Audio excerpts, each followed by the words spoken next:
you wanted the best, you've got the best podcast, the hottest podcast in the world. The Chris Voss Show, the preeminent podcast with guests so smart you may experience serious brain bleed. The CEOs, authors, thought leaders, visionaries, and motivators.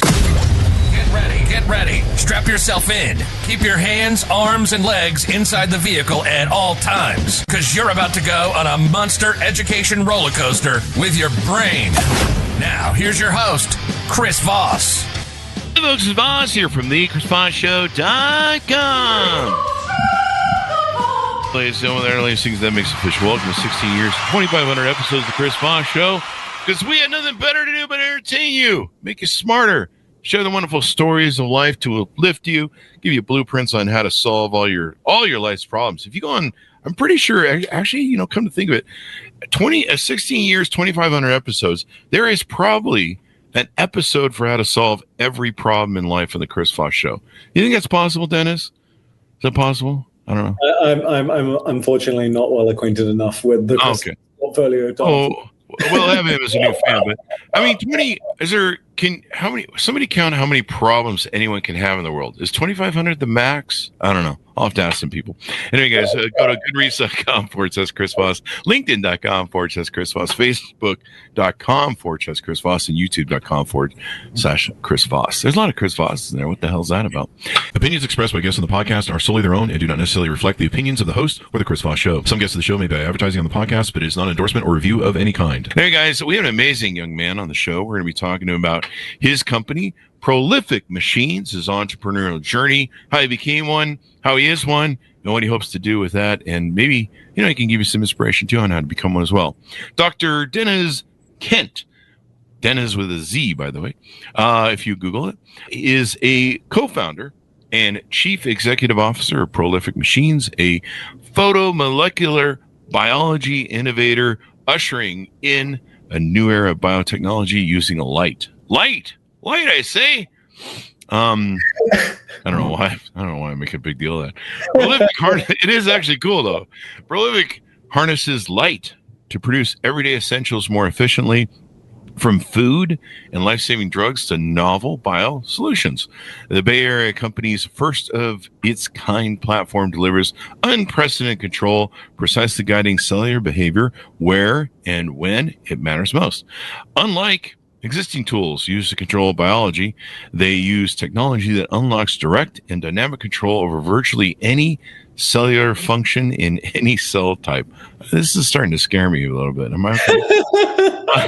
The company enables innovators across pharmaceuticals, nutritional, and therapeutic proteins and cellular agriculture to unlock robust efficiency, quality, reproductivity. Wait, can this help me with my ED? And sustainability advantages. We can talk about what's scaring you, Chris. Maybe I can help. I don't know. It's the big words. I flunked second grade. Anyway, welcome to the show, Deniz. How are you? I'm doing well. Thanks for having me. This is, computers that can communicate through light with AI. What could go wrong? I don't know. Well, I don't know. You tell me. We're not building AGI, machines that can become sentient and pose an existential risk for humanity. What we're building is a system where machines and cells can communicate with each other. And the reason why we want to build that is because cells can make a lot of useful things, from the food that we eat to the medicines that we consume to the materials that we use in our houses, the fuels that we use in our cars. Cells are basically everywhere and also nowhere because we can't see them individually. We are ourselves just big bags of cells. But that's my pickup line on the big bag of cells. Just a big bag of cells, baby. Sign up on Tinder now. I mean, it's true. And up until now, we haven't had ways for machines and cells to communicate with each other. Yeah. And we've been building something that allows that to happen for the first time. And yeah. Now, hopefully it'll be useful. Now, we got your .com in there. Did we get your .com? I can't remember. We've been having fun. The .com? You mean prolificmachines.com? Yes. Is there a dash in there? There is a dash in there, yeah. So prolific-machines.com. So you can look this up. Now, why'd you start this company? What was the proponent? Were you guys just sitting around going, hey, I wonder if we can make machines talk over light, eh? Like really high or something, and we can make this work. So I'm a scientist by training, and during my PhD, one of my colleagues showed me a remote control mouse. Oh. And this mouse had a laser in its brain, and by shining a light in different parts of its brain, you could control the behavior of the mouse. So you could make it eat or not eat, or fuck or not fuck, or turn left in a maze. And this was my first exposure to the field of optogenetics. Wow. And I know some husbands that might want this to take long. And after when I remember looking at that mouse, like with a combination of awe and terror, being like, "What the hell is this?" And basically, the idea of being able to convert electrons into specific biochemical cascades has just not left my brain since. Wow. So people were using it as a research tool. And at the time, I was very interested in biomanufacturing for climate applications. And it was kind of dawning on me that all of the reasons why optogenetics is such a good research tool are also the reasons why it's an excellent manufacturing tool. And 7 years ago, nobody was using optogenetics in biomanufacturing. And so I basically had this as my side hustle for a while. And then eventually it turned into a company. I was designing, the world's first optogenetic bioreactors and the world's first optogenetic stem cells. And basically the idea is like, can we have cells that can not only be grown with light, but also controlled with light to make all the things that we want, but at a environmental burden that is significantly less than having to grow a whole organism? And being able to do stuff with cells that we currently can't do, like making amazing new drugs that can cure us of our ailments, or making tissues for people that need new tissues. There's a lot that can be done with cells that would improve the human condition. And I'm motivated about using biomanufacturing to do that. Oh, wow. This is really crazy. And I guess this technology is fairly new. Is that... Well, it's kind of simultaneously very new and very old. So the original inventors of this technology are not human; they are bacteria, and they invented the technology long before humans existed, many billions of years ago. And bacteria basically invented these proteins inside them that change shape when you hit them with light, and that shape change then triggers a biochemical cascade inside the bacteria. And that is useful for bacteria because they needed to be able to regulate themselves to the sun. And since then, algae stole it from bacteria, plants then stole it from algae. And so it's all over nature. Every plant has these light-sensitive proteins. And, if you ever wonder why your plants grow towards your windows, obviously it's because that's where the sun is. But why does that actually happen? It happens because there are these proteins in the plant that change shape when you hit them with light, and then that triggers the plant to move towards the window. So basically, what we do is we take this ancient mechanism and we attach these light-sensitive proteins to things that we want to control inside of cells. So different proteins inside of cells can be tagged with these light-sensitive proteins, and then we can switch them on and off and tune them to different levels by shining different colors and intensities of light on the cells. And basically built a toolkit where you can make cells do whatever you want at extremely low cost and extremely high precision. Wow. So is this like, what do they call that when the plants convert, the photoleic or photo... Yeah, you're thinking of photosynthesis. This is not photosynthesis. No, not photosynthesis. Although they both do use light, so they're similar. It was close. So photosynthesis uses light to make energy, and in our systems we don't use light to make energy because we're growing mammalian cells. We use glucose or sugar for energy. Some people more than others. The light is used as a signal, so the light tells the cells what to do. Well, that's pretty wild, man. Now, so could this put DoorDash out of business by making me pizzas just at will? I just be like, hey, make me a cell pizza, put it together, and I think how much money you could save in DoorDash.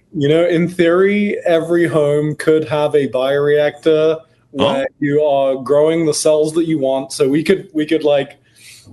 And this is, not what we're doing today for clarity, but we're just dreaming together here, Chris. Okay. Like you could have a bioreactor in your home that you can load different cells in. So, this is a bluefin tuna day. You load in some bluefin tuna cells. It grows you up some bluefin tuna. It's like, this is a Wagyu day. You load in some Wagyu cells. It'll make you a Wagyu burger. That is entirely feasible scientifically. It is not the business model that we currently have, but. So what is the business model you guys are using for this? Currently, what we're doing is providing manufacturing services to people who have drugs that they want to manufacture with this technology. So we're a pharmaceutical service provider, but that's kind of that's where we found product market fit. But it is just one slice of a much larger vision. Yeah. We're trying to go. Any drug cartels reach out you? Maybe it's an easier way to make cocaine or something. Asking for a friend. We do not have any drug cartels as customers right now. If you ever get any weird knocks at the door at night, don't answer. Anyway, we make protein therapeutics. So now, can this lower the cost of, like, say, drugs or drug making, so that maybe I can save $5 on the $10,000 penicillin a pill you have to take? Yeah, so it can dramatically lower the cost of drugs, and specifically it's lowering the cost of the most expensive drugs, which are what's called biologics, so drugs that are made with cells, and those can come in many different flavors. But the most commonly used ones are they're called monoclonal antibodies. So these are basically the proteins that exist in your immune system that are now being repurposed to treat things that are non-infectious. So you can use these monoclonal antibodies to treat cancer, to treat autoimmune disease, a whole bunch of things. But they are exorbitantly expensive because the tools that we have to control cells today are not very good. So by switching to these more advanced machine controllable tools, we can dramatically reduce the cost of protein therapeutics or gene therapies, and this will democratize access to our best drugs. And really? I think that'll be a good thing. Democratizing access to drugs, especially if you can maybe make your own penicillin at home or something. I don't know, or cocaine. Depends on if you live in Denver or not, I guess. So, some drugs are made via chemical synthesis, which are not the ones that we make. Those are already the ones that we make are the ones that are made by growing cells. So like protein therapeutics or gene therapies. You could make cannabis is just made out of the cells too. Yeah. So that is not what we're doing right now, but you could absolutely grow cannabis cells in a bioreactor if you wanted to. Really? So what's the vision for this? If you want to project me into the perfect future, however many years this takes, maybe you want to tell me how many years that might take.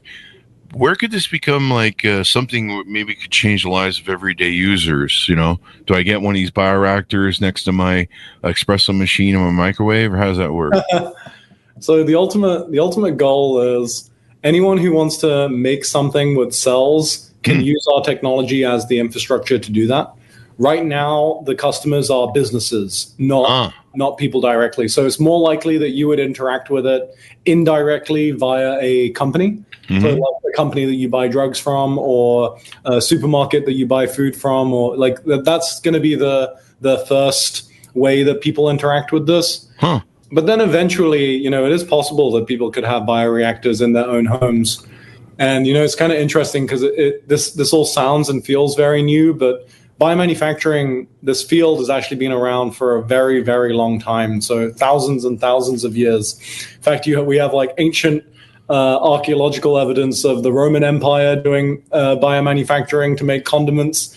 We have ancient evidence of the ancient Chinese empires from 4,000, 6,000 years ago using biomanufacturing to make beer and bread and wine and even mead. So it's kind of new technology, but it's also technology that's been with us the entire way.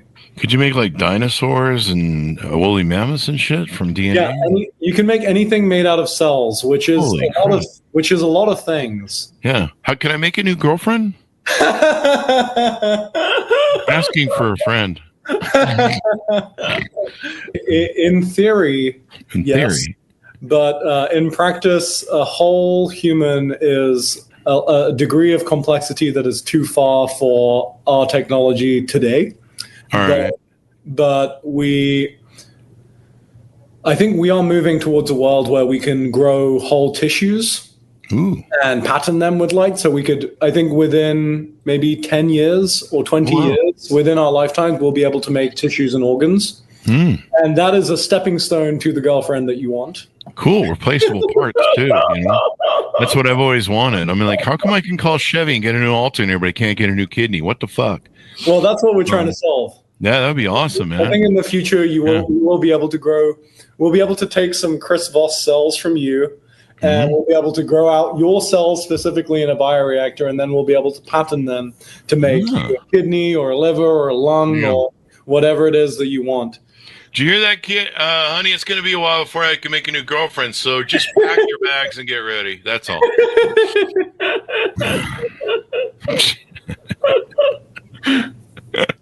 Well, this is pretty interesting, and I've never heard of this field before. I know, we talk a lot about AI. Is AI going to help it advance faster, maybe? Because AI is making everything just start with the world. Yeah, so the AI is important. It's basically there's three parts to this, right? You need some sensors in the cells to tell you what's going on, and then you need some intelligence to process all of that data. Typically, that has been done with human intelligence, but there's a bunch of problems with using humans. And then you need a way to go back to the cells to do the bidirectional communication, and that part we do with light. So is basically the way that we use it is to automate the bioprocess controller. So basically have all of the sensor data go into this algorithm. The algorithm crunches all the numbers, and then it makes predictions on what is the best intensity, wavelength, and duration of the light to apply to get to a certain target. And that target could be, we want to make Chris a kidney, or we want, more drugs, or we want a Wagyu burger. Like right now, what we're using it for is to make drugs, like protein therapeutics. Wow. And viruses. Wow. Now you said that the computers can talk to each other through light. Is this like a new Wi-Fi maybe or something? Or? Yeah, the computers talk to the cells via light. So wow. So if I turn the lights out, they can't talk? Is that?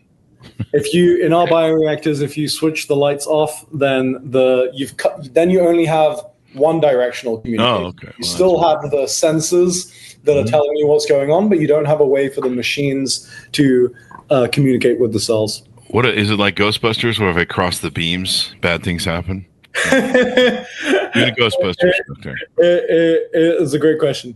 If you cross the beams, great things happen. So we can actually use we can use different colors of light to control different things. So really, you can have one light, like for example, you can have one light sensitive protein that is activated by blue light controlling one process, and a second light sensitive protein activated by green light controlling a second process, and then a third light sensitive protein controlled by red light controlling a third process. So scientists call this orthogonal control. It basically means you can control multiple things independently. Can we control my girlfriend? No, I'm just kidding. Like I said at the beginning, mind control in mice using light has already been demonstrated. But it is currently illegal and unethical to do this on humans. I get investors asking me frequently, it's like, can I use this on my kids? I'm like, no, I don't recommend it. Employees? Yeah. So could you make me like a blue pizza? Can you make me pizza? I mean, is that possible to make pizza? I mean, pizza's made out of cells. Yeah. Right? So it's like there's lots of different forms of cells there. So you have the cow cells in the meat. You have the plant cells in the dough. So pizza's not a super good early application. One, because it's complicated. So there's lots of different types of cells, and it's not very expensive. So we look for applications where there's initially only one type of cell involved, and the thing that it makes is very high value, which is why, we produce drugs that can cure diseases with these protein therapeutics. But eventually, as the technology matures, we'll make cheaper and cheaper things. So that's a long-winded way of saying, yes, long-term, you'll be able to make pizza with optogenetic biomanufacturing. Dude, especially if you can make like your favorite pizza, right? Because think of the money you save on DoorDash, eh?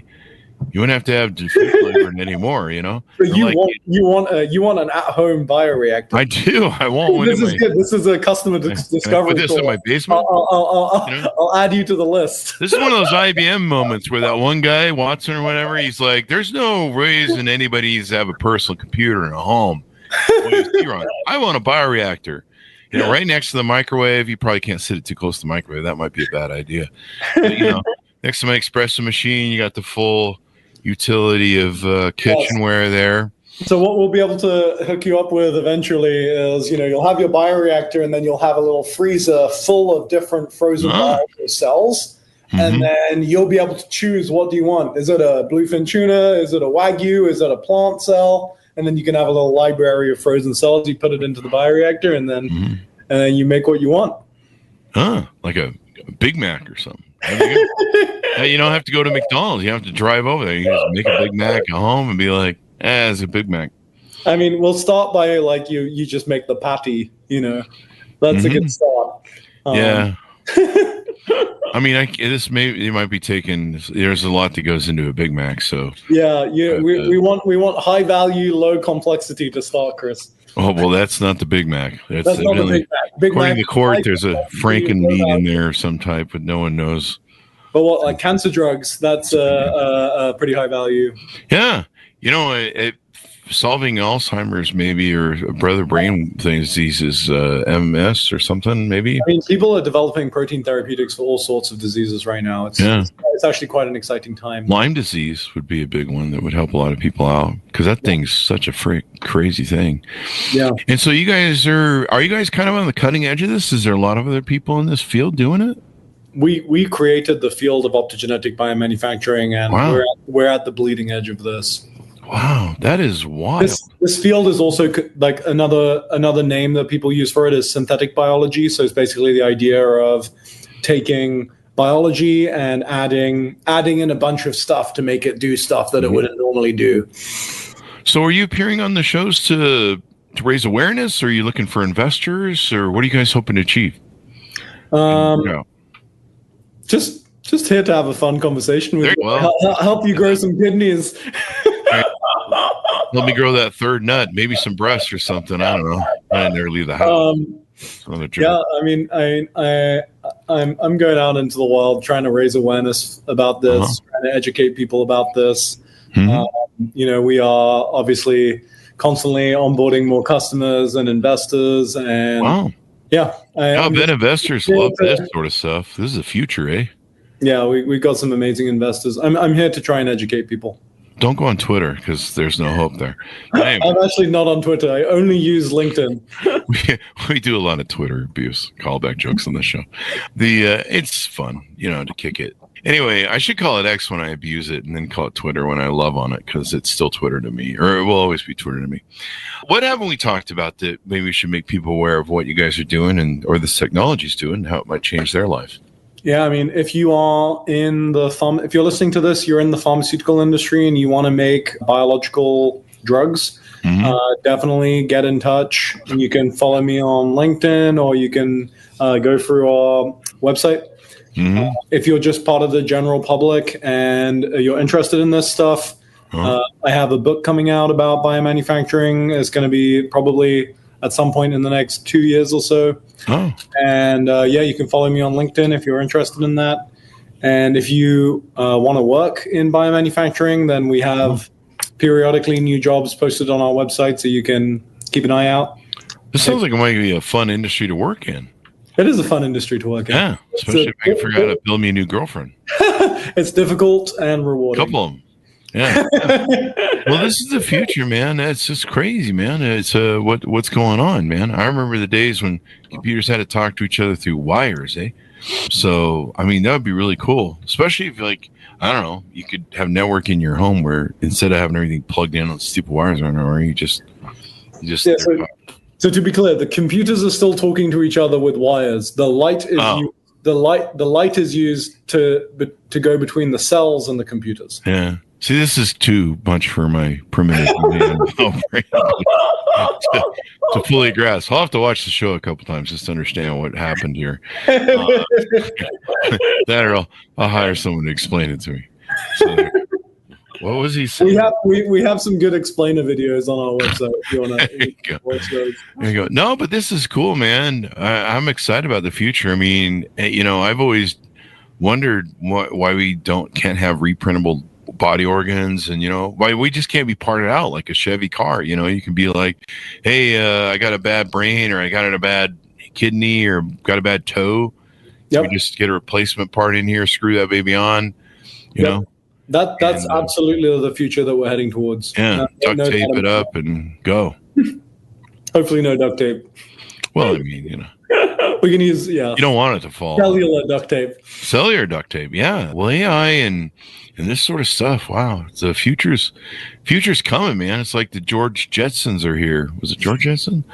The Jetsons are here, man. The future coming. And so, is this thing going to be pretty normalized? Maybe 5, 10 years, 20 years from now? I think so. Look like? I believe that all biomanufacturing will eventually become optogenetic. I've been saying that for 7 years, and initially people didn't believe me, and now 7 years later, a lot of people have started believing me, and we have some major players that have started saying that. I think with all these big shifts, it goes from naive and impossible to trivial over time. That is crazy, dude. That is wild. So, would you call it like the bioreactor you have to utilize? Is that like basically a 3D printer for cells? If I'm simplifying it, obviously. Yeah. So there's actually, I'll just show you a picture.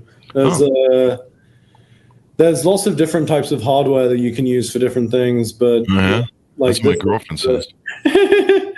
This is a 10-liter optogenetic bioreactor. Holy crap! This is like that is one hell of a toilet right there. Wow, that thing. That thing looks like if I get near it, it's going to time warp me into another black hole or some shit. Well, this is like a 50-liter version, and we have 200. This is like something I would see in movies, man. Yeah, so Spielberg came up with. So we have different pieces of hardware to do different things. So if you wanted to do like tissue patterning, for example, that's a different piece of hardware to if you just want to grow and make some drugs. So here's an example of like cells that have been patterned with light. So, you can take some cells, hit them with one color of light, push them in one direction, take other cells, hit them with a different color of light, push them in a different direction. So you can start creating these like bespoke patterns. This is how we would make tissues eventually. I was going to say, that kind of looks like your logo, right? It is our logo. Yeah. That's pretty wild. That's convenient. Yeah, that's pretty wild, man. I had a thought, and I don't remember what it was. But it was probably just a bad joke. They're all bad. So it's a low bar. So as we go out, anything more you want to talk to us or tease out to us? Anything more we should know about this technology? No, I think if you want to learn more, the resources are our website, LinkedIn, and I have a personal website that's coming out that's going to have all of this stuff. That's denizkent.com. It's currently password protected, but it will become live to the public in a couple of weeks' time. This will be fun. You guys need a YouTube or TikTok channel where you're like, hey, we're going to throw some in the toilet bowl lighter thing that we got here and watch what happens, eh? That works, but it'd be cool to watch. They're like, hey, they just made a blue pizza out of nothing and saved me $40 from DoorDash. How about teleporting? If it talks to light, can we make teleporting work in this somehow? Like Star Trek? Yeah, we don't. We're not doing teleporting. Damn it. Yeah, that is beyond the scope of prolific. You're gonna need some some pretty strong like space-time bending machines. Yeah. Or those pods from The Fly that what's his face had. That one movie, The Fly. Remember that? He had those pods. we just make stuff with cells, Chris. So burgers, drugs, humans are cells. cereals. So are flies, evidently. Yeah. So, well, this will be cool. Anything that can save me DoorDash money and having to go to Starbucks, you can just pour me a coffee here. Tastes like Starbucks. Yeah, I'll add you on the wait list for our at-home bioreactor solution. Put me on the body improvement list. I want to set up boobs and I want to look like Ron Jeremy. No, I'm just kidding. I don't want to look like Ron Jeremy, but I think we all get that joke. This has been fun, Chris. Thank you. Well, that's what we do. We have some fun with technology because I don't understand anything we just said. So we're gonna get done with this show. Not even the new girlfriend? I understand that part, but I told you could stay for 2 weeks until this new thing comes out, and then you got to go. Anyway, sorry, she's bugging me again. Anyway, well, thank you very much for coming on, Deniz. This is going to be really cool to see, and sounds like some really amazing technology in the future. I hope I'm alive for it to see it. Maybe it helps keep me alive, so I can see more. Me. Yeah, thank you. Hey, is there any way we can use this to help make my video gameplay better? Like I can cheat on Call of Duty or anything with this stuff? I mean, if you don't mind me like putting a laser in your brain and genetically engineering neurons. Hey, if that'll increase my kill to death ratio on Warzone, that's worth it. Or if I could just walk around and kill stupid people with my laser shooting at my brain, oh, that'd be great. Every time I meet someone stupid, I'd just be like, hold still. Kind of like that. What was that one movie with the MIB, Men in Black? And they had that one thing that go and erase your memory. I could have that. That would be good for girlfriends too. Anyway, see if you can look into that technology. Anyway, thank you very much, Deniz, for coming on the show. It's been fun to have you. Give us your .coms as we go out. Yeah, it'll be prolific-machines.com, Deniz Kent and Prolific Machines on LinkedIn. And then my personal website will be denizkent.com, no dash. DENIZKENT. Well, this will be fun. Yeah, Prolific Machines is PROLIFIC-machines. All right, sounds good then. Cool. Thank you very much for coming on the show. We really appreciate it, man. Bye. All right, and thanks so much for tuning in. Further share your family, friends, and relatives, or else go to goodreads.com/Chris Voss, LinkedIn.com/Chris Voss. Did he just threaten us? Facebook.com/Chris Voss, YouTube.com/Chris Voss. You guys know the drill. Be good to each other. Stay safe. And then the light robots are. I don't know what I can't. I don't have a joke here. Anyway, stay safe, or else. Bye. That was a lot of